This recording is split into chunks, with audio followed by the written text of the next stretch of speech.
Azlaşıktık o yıllar kimi, her birimiz öz yolumuza. Günah edip şöhratından mahrum boldun. Yöne senin huzurunda bak yaşap, senin şöhratını görmek isteyen Tanrım. Günahımızı bağışla, teze durmuş bir bize tövbe edip sana gelen sen yanımda. Bulmadı biz isteyen, adamlar tarafından yigrenelim.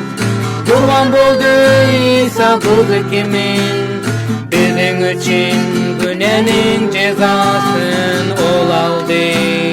Atam oğlun kanı bilen bizi yok, özünü mukaddes çayına getir Tanrım.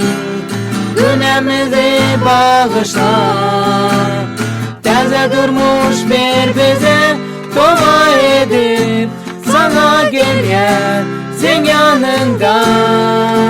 Bulmadı biz isteyen, günahımızı bağışla, teze durmuş bir bize tövbe edip sana gelen sen yanında. Olmadı biz isteyen.